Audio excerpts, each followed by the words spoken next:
In the year 2147, Earth had become a place where life was hard to sustain. The planet's resources were almost gone, and people lived in large domes built over what used to be cities. These domes protected humans from the harsh environment outside, poisonous air, endless storms, and barren lands. One of these domes was Neo Sol, a city that held millions of people struggling to survive. Food was scarce, water was rationed, and fights often broke out over small things like electricity or medicine. Ji-eun was one of the few people who still believed there was hope for humanity. She worked as an astrophysicist at the Unified Space Research Institute, USRI, a facility dedicated to finding ways to save Earth. Her job involved studying data sent back by old space probes that had been launched decades ago when humanity still dreamed of exploring the stars. Ji-eun spent most of her days staring at screens filled with numbers, charts, and signals from faraway places in space. She didn't mind the long hours because she felt it was her duty to help find a solution to humanity's problems. Her colleague, Yoon Seok, wasn't as optimistic. He was an engineer who helped design and repair equipment used for space exploration. Unlike Ji-eun, he thought their efforts were pointless. "We're just wasting time," he would say whenever they discussed their work. "Even if we find another planet, how are we supposed to get there? We can barely keep this dome running." Despite his negativity, Yoon Seok was good at his job and often teased Ji-eun about her determination. "You think aliens are going to come save us?" he'd ask with a smirk. Ji-eun ignored him. She knew deep down that something or someone out there might hold the key to humanity's survival. One evening, while everyone else had gone home, Ji-eun stayed late at the lab. She was reviewing data from an old probe near Proxima Centauri, the closest star system to Earth. Most of the information was noise, random bursts of energy and static, but then she noticed something unusual. A pattern emerged among the chaos. It was faint but consistent, almost like a heartbeat. At first she thought it might be interference from the probe itself, so she ran diagnostics to rule that out. When the results came back clean, she realized this was something real. The signal repeated every few minutes, growing slightly stronger each time. Ji-eun couldn't believe what she was seeing. This wasn't random cosmic radiation. It was intelligent. Someone or something was sending a message. Excited, she called Yoon Seok, who groaned when he heard her voice on the comlink. "What now?" he asked, clearly annoyed. "I need you to come look at this," she said, unable to hide the excitement in her voice. Reluctantly, Yoon Seok agreed to come in. When he arrived, Ji-eun showed him the data. "See this?" She pointed to the screen. "It's not natural. Look at the intervals, it's deliberate." Yoon Seok leaned closer, scratching his head. "Could be some kind of glitch," he muttered. But even he couldn't deny the strangeness of the signal. It wasn't just repeating. It seemed to carry meaning. As they analyzed it further, they discovered it wasn't just intelligent, it was aggressive. The tone of the signal shifted subtly, almost like anger building up over time. "This doesn't make sense," Yoon Seok said after a while. "If it's intelligent, why is it getting louder and angrier?" Ji-eun shook her head. "I don't know. Maybe it's a warning." They decided to report their findings to the director of USRI, Dr. Park. He listened carefully as they explained the situation, his face growing more serious with each word. "This could change everything," he said finally. "We need to investigate." A decision was made quickly. A team would be sent to the source of the signal aboard the Stellar Horizon, humanity's most advanced starship. Ji-eun and Yoon Seok were chosen to lead the mission. While Ji-eun was thrilled, Yoon Seok wasn't so sure. "Why us?" he complained. "Because no one else understands this stuff as well as we do," Ji-eun replied. Deep down, she hoped this discovery would prove her belief that humanity wasn't alone in the universe. For Yoon Seok, however, it was just another impossible task forced upon him. Preparations began immediately. Supplies were loaded onto the ship, including food, medical kits, and tools for analyzing whatever they might find. The journey to Proxima Centauri would take months, even with the ship's advanced engines. During that time, Ji-eun spent hours poring over the signal, trying to decode its meaning. Yoon Seok kept busy maintaining the ship's systems, though he occasionally joined Ji-eun to share his doubts. "What if it's hostile?" he asked one day. "What if it attacks us?" Ji-eun shrugged. "Then we'll deal with it. We have no choice." As the stellar horizon left Earth's orbit, both Ji-eun and Yoon Seok felt a mix of emotions: hope, fear, curiosity, and uncertainty. They didn't know what awaited them at the edge of the galaxy, but they knew one thing for certain: their lives, and possibly the fate of humanity, depended on what they found. After months of traveling through the vast emptiness of space, the stellar horizon finally reached its destination. The ship slowed down as it approached a barren moon orbiting a dying red giant star. From the observation deck, Ji-eun and Yoon-seok stared out at the desolate landscape below. The surface was covered in jagged rocks and deep craters, but what caught their attention were strange structures scattered across the horizon. They looked like towers made of crystal, shimmering faintly under the dim light of the distant star. "This can't be natural," Ji-eun whispered, her voice filled with awe. She had spent countless hours imagining what they might find, but nothing could have prepared her for this. The structures were enormous, some reaching hundreds of meters into the sky. They pulsed faintly, emitting a low-frequency hum that seemed to vibrate through the ship itself. Even from this distance, the sight was both beautiful and unsettling. Yoon-seok frowned, his usual skepticism returning. "It's probably just some weird rock formation," he said, though his tone lacked conviction. He didn't like the way the structures seemed to glow with an inner light, almost as if they were alive. Still, he helped prepare the landing module while Ji-eun gathered equipment for exploration. Neither of them spoke much during the preparations, each lost in their own thoughts about what lay ahead. Once the ship touched down near one of the crystal towers, Ji-eun and Yoon-seok suited up and stepped outside. The air was thin and unbreathable, so they relied on their oxygen tanks. As they walked toward the nearest structure, the ground beneath their boots felt strangely smooth, as though it had been polished over time. Ji-eun reached out to touch the surface of the tower, and her glove brushed against it lightly. Immediately the crystal responded, glowing brighter where she had touched it. Startled, she pulled her hand back. "Careful," Yoon-seok warned, though he couldn't hide his curiosity. He moved closer to examine the tower himself. The material was unlike anything they had ever seen, hard yet translucent with veins of light running through it like liquid fire. It didn't feel cold or warm, it felt neutral, as if it existed beyond normal physical laws. As they explored further, they discovered more towers, all connected by narrow bridges of the same crystalline material. Between the structures, they found carvings etched into the ground. At first glance, the symbols looked random, but upon closer inspection, Ji-eun realized they formed patterns. Some depicted scenes of planets and stars, while others showed humanoid figures standing beside Earth-like symbols. Her heart raced as she studied the carvings. Could these beings, the creators of this place, have visited Earth before? "What do you think?" Yoon-seok asked, breaking her concentration. He pointed to one of the larger carvings, which showed two groups of figures facing each other.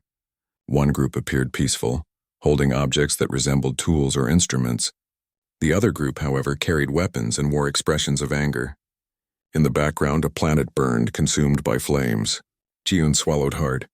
"It looks like war," she said softly. "Maybe this civilization destroyed itself." Yoon-seok shook his head. "Or maybe someone else destroyed them." His tone was grim, and Ji-eun knew he was thinking about the signal they had detected. If these beings were capable of creating such advanced technology, why would they send a message that sounded so angry? And why now, after centuries or even millennia of silence? They continued exploring until they came to the largest structure, a towering spire that stood taller than all the others. Its base was wider, forming a kind of doorway. Inside, the walls were covered in more carvings, along with panels of the glowing crystal material. Ji-eun approached one of the panels cautiously and placed her hand on it. To her surprise, the entire room lit up, bathing them in soft blue light. A holographic projection flickered to life in front of them, showing a figure that made both of them freeze in shock. The being was massive, at least twice the height of a human, with elongated limbs and a head shaped like a teardrop. Its skin, or whatever passed for skin, seemed to shimmer, shifting colors like oil on water. But what struck Ji-eun most were its eyes, which glowed with an intensity that made her feel small and insignificant. The figure began speaking, its voice deep and resonant, though not in any language they recognized. Fortunately, the ship's translation algorithms kicked in, converting the sounds into fragmented phrases. "We are the last," the voice rumbled. "Do not repeat our mistakes." The message repeated several times before fading away. leaving Ji-un and Yoon-seok staring at each other in stunned silence. "Did you hear that?" Ji-un asked, her voice trembling. "Do not repeat our mistakes. What does it mean?" Yoon-seok didn't answer right away. Instead, he turned to study the hologram again as if hoping it would reappear. When it didn't, he sighed. "It's a warning," he said finally. "But who's it for? Us? Someone else?" Ji-un shook her head. "I don't know. But I think we've stumbled onto something big, something dangerous." She glanced around the room, suddenly aware of how quiet it was. The hum of the crystals had grown louder, almost deafening. For the first time since arriving, she felt uneasy, as though they were being watched. "We should go back," Yoon-seok suggested, noticing the change in her demeanor. "We've got enough data to analyze. Let's figure out what this means before we dig deeper." Reluctantly, Ji-un agreed. As they made their way back to the ship, she couldn't shake the feeling that they had awakened something ancient and possibly hostile. The message had been clear, a warning. But what exactly were they warning humanity about? And why had it taken so long for the signal to reach them? Back aboard the stellar horizon, Ji-un replayed the recording of the hologram over and over, searching for clues. Yoon-seok busied himself checking the ship's systems, though his mind kept drifting back to the towering figure they had seen. Neither of them slept well that night. Every creak of the ship, every flicker of the lights made them jump. By morning, exhaustion weighed heavily on both of them. When they convened in the lab to discuss their findings, Ji-un voiced her growing concerns. What if this civilization destroyed itself because of whatever they created here? What if we're walking into the same trap? Yoon-seok rubbed his temples. "You're jumping to conclusions. We don't know anything for sure yet. Maybe they're trying to help us." "Help us?" Ji-un shot back. That message didn't sound helpful. It sounded desperate. Their argument was interrupted by a sudden alarm blaring through the ship. Rushing to the control room, they discovered that one of the external sensors had picked up movement near the ruins. At first they thought it might be debris shifting due to gravitational forces, but then they saw it. A shimmering shape moving between the crystal towers. It was humanoid but indistinct, as if it existed partially in another dimension. "What is that?" Yoon-seok whispered, his voice barely audible over the sound of his own heartbeat. Ji-un didn't answer. She was too focused on the figure, which seemed to pause and turn toward the ship. For a moment it simply stood there watching. Then without warning it vanished. Neither of them spoke for a long time. Whatever they had seen, it wasn't just a trick of the light. Something or someone was out there, and it knew they were here. Back on the stellar horizon, tension filled the air like a thick fog. Ji-un replayed the recording of the shimmering figure over and over, trying to make sense of what they had seen. The hologram from earlier still haunted her thoughts, its glowing eyes, its warning. But now there was something else out there. Something real. Yoon-seok paced around the control room, his hands clenched into fists. He didn't like feeling powerless, and right now that's exactly how he felt. "We need to leave," he said, finally breaking the silence. "Whatever that thing is, it's not friendly." Ji-un shook her head. "We can't just run away. We came here for answers, and we're not leaving until we get them." Yoon-seok stopped pacing and turned to face her. His expression was a mix of frustration and fear. "You saw it, Ji-un. It wasn't human. And it wasn't normal. What if it attacks us? What if it gets inside the ship?" She hesitated, knowing he had a point. But giving up wasn't an option. "If we leave now, we'll never know what happened to them, or why they sent that signal. This could be our only chance to understand."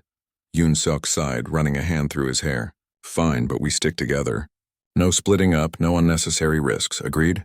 "Agreed," Ji-un said, though she knew sticking together wouldn't guarantee their safety. Still, having Yoon-seok by her side made her feel slightly better. At least she wouldn't have to face whatever was out there alone. Over the next few days, strange things began happening aboard the ship. Equipment malfunctioned without explanation. Lights flickered even when there was no technical issue. One night, Ji-un woke up to find her cabin door open, though she was sure she had locked it before going to bed. When she mentioned it to Yoon-seok, he dismissed it as paranoia. "The ship's old," he said. "Things break. Don't read too much into it," but then the nightmares started. Both of them began experiencing vivid dreams filled with shadowy figures whispering in languages neither of them understood.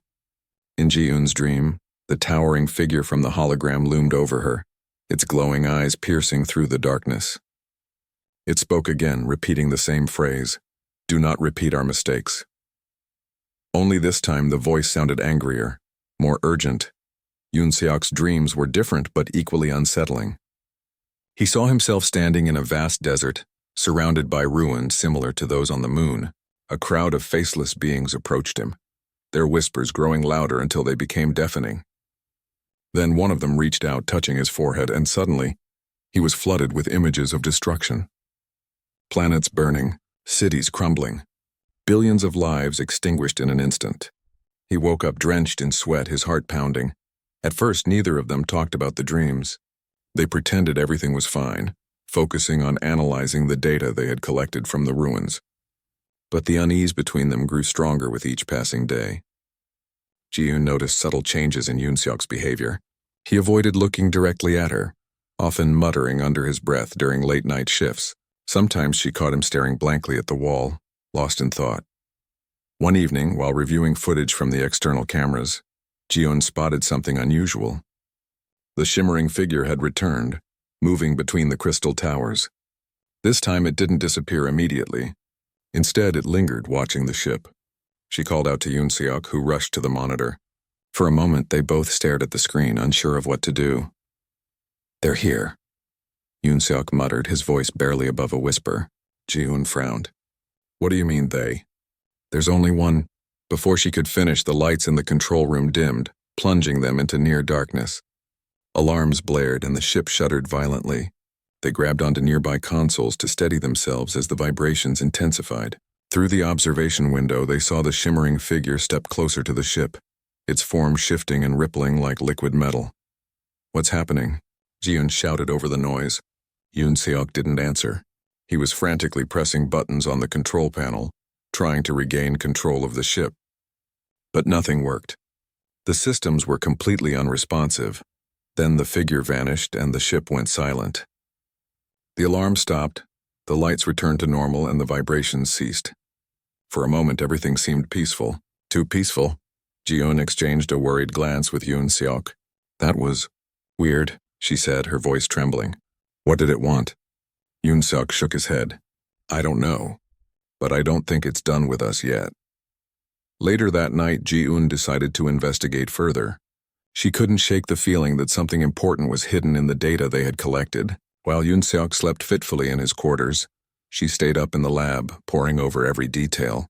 That's when she noticed something odd, a series of encrypted files buried deep within the ship's database. At first, she assumed they were part of the standard security protocols, but as she dug deeper, she realized they weren't supposed to be there. Her heart raced as she decrypted the files. What she found shocked her. Yoon Seok had been secretly decoding the energy signatures from the crystal towers, experimenting with ways to harness their power. Notes and schematics detailed plans to adapt the alien technology into weapons capable of defending Earth against rival factions vying for control of dwindling resources. Ji-yoon felt a wave of betrayal wash over her. How could he keep this from her? And why would he risk tampering with something so dangerous? She confronted him the next morning, slamming the files onto the table in front of him. "What is this?" she demanded, her voice sharp with anger. Yoon Seok's face paled as he looked at the documents. For a moment, he seemed speechless. Then he sighed and sank into a chair. "You weren't supposed to find out," he admitted. "Not yet, not yet," Ji-yoon repeated, incredulous. "What were you planning to do, Yoon Seok? Use this technology to start another war?" "It's not like that," he snapped, standing up. "You think I wanted to play scientist out here? We're dying, Ji-yoon. Back on Earth, people are killing each other for scraps. If we don't fight back, we're finished. This," he gestured to the files, "is our only chance." Ji-yoon stared at him, unable to believe what she was hearing. "You don't even know what this technology does. You're messing with forces you don't understand. What if it destroys us instead of saving us?" Yoon Seok clenched his fists. "And what's your plan, huh? Sit around and wait for humanity to go extinct? At least I'm trying to do something." His words hung in the air between them, heavy with desperation. Ji-yoon wanted to argue, to tell him how reckless and selfish he was being. But deep down, she knew he wasn't entirely wrong. Humanity was on the brink of collapse, and drastic measures were tempting. Still, that didn't justify risking everything, not when they had no idea what they were dealing with. Before she could respond, the ship's systems flickered again. This time the lights dimmed and stayed low, casting long shadows across the room. A low hum filled the air, growing louder with each passing second. Ji-yoon and Yoon-seok exchanged a look of dread. Whatever was coming, it wasn't happy. Moments later, the shimmering figures appeared, not just one, but dozens of them. They materialized inside the ship, their forms shifting and pulsating like living mirrors. Their presence was overwhelming, radiating a sense of ancient fury that made Ji-eun's skin crawl. She backed away instinctively, her mind racing for a way to escape. Beside her, Yoon-seok stood frozen, his face pale with terror. One of the figures stepped forward, its shape solidifying into something vaguely humanoid. It raised a hand, pointing directly at Yoon-seok. Without warning, he collapsed to his knees, clutching his head and screaming. The sound was gut-wrenching, filled with agony and despair. Ji-yoon tried to reach him, but an invisible force held her back, pinning her against the wall. Through the chaos, she heard voices, not in her ears but in her mind. They spoke in fragments, overlapping and chaotic, but one message came through clearly. Your kind repeats the cycle. Your greed will consume you. Yoon-seok's screams grew weaker until they faded altogether. When the figures finally disappeared, leaving the ship eerily quiet once again, Ji-woon rushed to his side. He was alive, but his eyes were vacant, staring at nothing. Whatever the figures had done to him, it had shattered his mind. Tears streamed down Ji-eun's face as she realized the truth. They hadn't come here seeking help or understanding. They had come to judge, and humanity's fate had already been decided. Ji-eun sat alone in the dimly lit control room of the stellar horizon, staring at Yoon-seok's motionless body. His eyes were open, but they held no spark of life, just an empty void where his thoughts and emotions used to be. She had tried to wake him, to bring him back to reality, but nothing worked. He was trapped in a mental prison, lost somewhere far beyond her reach. The weight of what had happened pressed down on her chest, making it hard to breathe. The shimmering figures, the Caliph as she had come to think of them, had left without explanation. They hadn't attacked the ship or destroyed it outright. Instead, they had delivered their judgment silently, through Yoon-seok. Ji-eun replayed the scene over and over in her mind. The way the figure had pointed at him, how he had screamed until his voice gave out. And finally, the haunting message that echoed in her head. Your kind repeats the cycle. Your greed will consume you. She didn't fully understand what the message meant, but one thing was clear. They blamed humanity for something. Something terrible. And whatever it was, Yoon-seok's experiments with their technology had only made things worse. By tampering with forces he didn't comprehend, he had awakened their wrath. Now Ji-eun feared there would be no turning back. For hours, she debated whether to send a transmission back to Earth. Part of her wanted to warn them, to tell them everything that had happened and beg them to prepare for the worst. But another part of her hesitated. Would they even listen? Humanity was already on the brink of collapse, consumed by greed, violence, and desperation. Even if she told them about the Caliph, would they change their ways? Or would they see this as yet another opportunity to exploit? Finally, she made up her mind. If nothing else, Earth deserved to know the truth. She recorded a message, speaking slowly and carefully so her words wouldn't be misunderstood. This is Ji-eun from the stellar horizon. We have encountered an alien species known as the Caliph. Their presence here is not accidental. They are aware of humanity's actions, our wars, our destruction, our endless hunger for more. They consider us a threat. Whatever we do next, we must act wisely. If we continue down this path, I fear there will be no second chances. When the message was complete, she transmitted it into deep space, hoping it would reach Earth before it was too late. Then she turned her attention back to Yoon-seok. She couldn't leave him like this, not after everything they had been through together. Using the ship's medical equipment, she scanned his brain activity, searching for any sign of recovery. The results were grim. His mind was active but fragmented, as if the Caliph had overloaded it with information he couldn't process. As she worked, strange sensations began creeping into her own mind. At first it was subtle, a faint buzzing sound like static electricity. Then came flashes of images unfamiliar yet vivid, as if memories that weren't hers were surfacing. She saw planets burning, oceans drying up, skies filled with smoke. She felt anger, pain, and sorrow so intense it brought tears to her eyes. It was as though the Caliph's message was still resonating within her, refusing to let go. Desperate to distract herself, Ji-eun returned to studying the ruins. She analyzed every scrap of data they had collected, piecing together fragments of the Calith's history. What she discovered chilled her to the core. The carvings and symbols told a story of a once great civilization that had risen to unimaginable heights of technological advancement. They had mastered energy manipulation, created artificial worlds, and explored galaxies far beyond their own, but their success had come at a cost. Over time, their pursuit of power led to conflict, corruption, and ultimately self-destruction. The final chapter of their story was written in fire. Entire star systems had been wiped out during their wars, leaving behind barren moons and dead stars. When the last of the Calith realized what they had done, it was too late. They tried to undo the damage, but their efforts only accelerated their downfall. In the end, all that remained were ruins, monuments to their hubris and failure. Ji-eun couldn't help drawing parallels between the Calith and humanity. Both civilizations had started with promise, driven by curiosity and ambition. Both had fallen victim to greed and short-sightedness. And now humanity stood on the same precipice, teetering dangerously close to the edge. Days passed, though it was hard to keep track of time aboard the ship. Ji-eun barely slept, focusing all her energy on finding a way to reverse the Calith's judgment. She scoured the database for anything useful, tinkering with equipment and testing theories. Sometimes she spoke aloud to Yoon Seok, pretending he could hear her. "We'll fix this," she whispered. "I promise." But the words felt hollow even to her. One night, while reviewing the holographic projection again, she noticed something she hadn't seen before. Hidden within the glowing patterns of light were faint outlines of coordinates. At first, she thought it might be a map leading to another location. But as she traced the lines, she realized it wasn't pointing outward. It was pointing inward. Toward Earth, her blood ran cold. The Calith weren't just judging humanity. They were planning to intervene directly.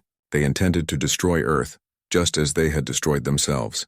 There would be no negotiation, no mercy. Humanity's fate had been sealed the moment Yoon Seok activated the Crystal Tower. Panic set in as Ji-eun calculated the timeline. Based on the signal's strength and trajectory, the Calith fleet would arrive at Earth within weeks, maybe sooner. There was no way to stop them. Their technology was far beyond anything humanity possessed. Even if Earth's governments united overnight, it wouldn't make a difference. All Ji-eun could do was watch and wait as the end drew near.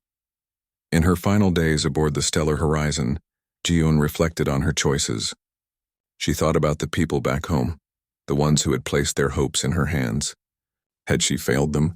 Or had humanity's fate been inevitable all along? She wished she could turn back time, undo the mistakes that had brought them here, but regret wouldn't change anything. Instead, she focused on leaving behind a record.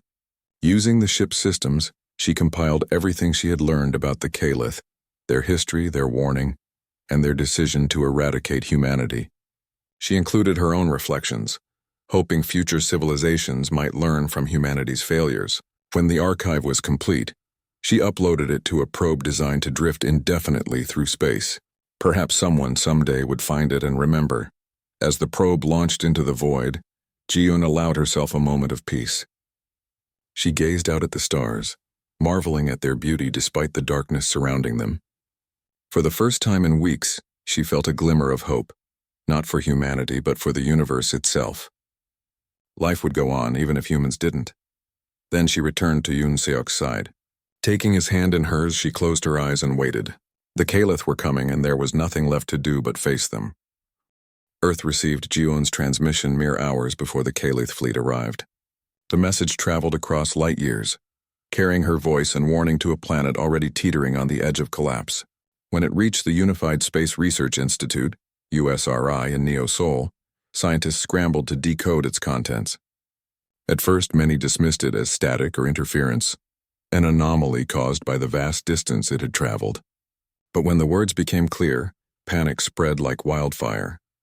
"This is Ji-eun from the Stellar Horizon. We have encountered an alien species known as the Calith. Their presence here is not accidental.